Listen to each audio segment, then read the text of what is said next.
Hello, and welcome to the online scientific literature searching course, an introduction to advanced searching techniques.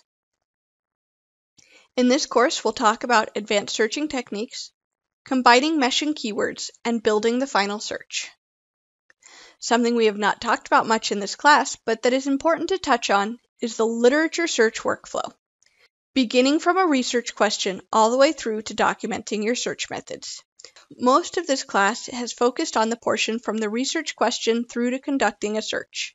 I would like to point out that while this diagram shows it as a perfect circle, often you will have to go back and redo steps as your search changes. You'll notice here that you have refine and expand search strategy as one of the steps. You'll probably bounce back and forth between conducting a search and refining your search strategy a few times before you feel ready to move on and finish your research. Search techniques are ways of refining your search. The ones talked about here are specific to PubMed, although many of these search techniques can be used in different databases. Boolean operators in specific can be used in almost any database. There are three Boolean operators, or, and not. Or can be used to broaden a search. If you search premenopause or perimenopause, you will get all papers that talk about either of those subjects. And can be used to focus your search. Premenopause and estrogen will only return papers that talk about both of those topics. And not can be used to limit your search. Estrogen, not progestin, will only return papers that talk about estrogen and remove any papers that talk about progestin. However, this includes removing papers that talk about both estrogen and progestin. This is one of the reasons why the not operator is not recommended for use, especially in early searches when you're first building your search strategy. Truncation is used to find alternate endings or spellings of words. Here, the root word is premenopause. When we put the star on the end and search that in PubMed, we will retrieve papers that talk about premenopause as well as premenopausal. Be careful with how you use truncation though. It will add all endings on the word. It will add every ending to the word you are searching. For example, if you search pain with a truncation, you will get pain and painfully and painkillers. However, you will also retrieve paint and painting, which might mess up your search results. Nesting is the use of parentheses to contain search terms, combined with more than one Boolean operator in a search strategy. It can be used to simplify and shorten your search. For example, with nesting, we can search premenopause or perimenopause and estrogen. Without nesting, we would have to search premenopause and estrogen or perimenopause and estrogen. This is another thing to be careful with. By putting your parentheses in the wrong spot, you can end up confusing the database and end up with searches that don't make sense or that won't run at all. Phrase searching. This is a way to search an exact term. For example, gastric bypass. If you search that without quotation marks around it, it will search for each word separately. However, if you contain the phrase gastric bypass in quotation marks, it will search only for results that have those two words next to each other. It can be very helpful if you cannot find a mesh term for your concept. Not every concept will have a mesh term associated with it. It's also useful for compounded concepts like the gastric bypass example I just gave. Search limits are built-in tools in a database. I showed you some of these during the PubMed video. They can be used to narrow down your search results and can include such things as age, publication types, or coverage dates. Limits and filters are usually talked about interchangeably, but are different.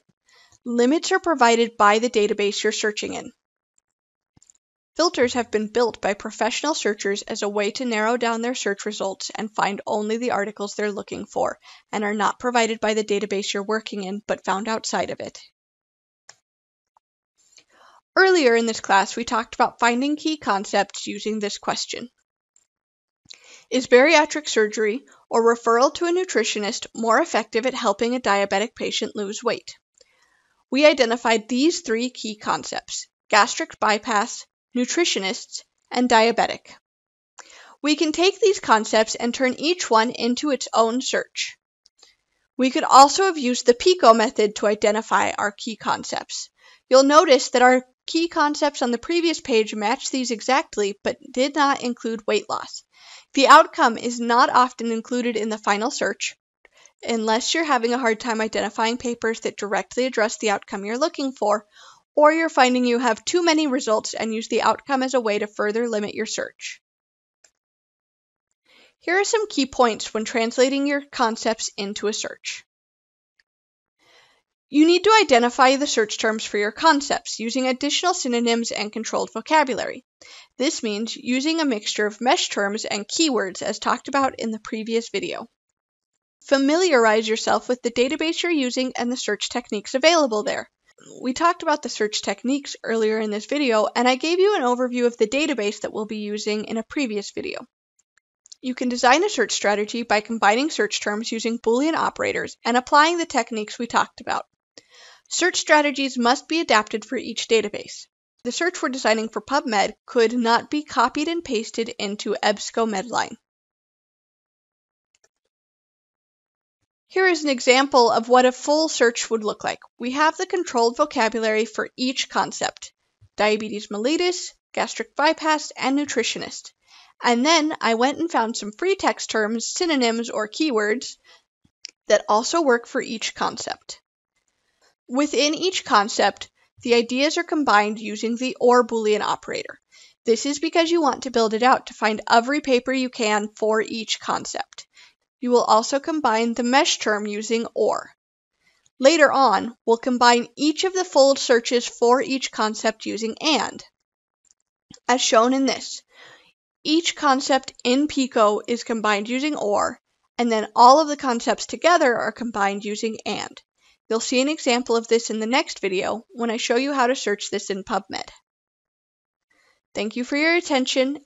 Please feel free to use our Medical Library Services online guide to find information on future classes we're offering, or email us at support_med@ub.unib.ch.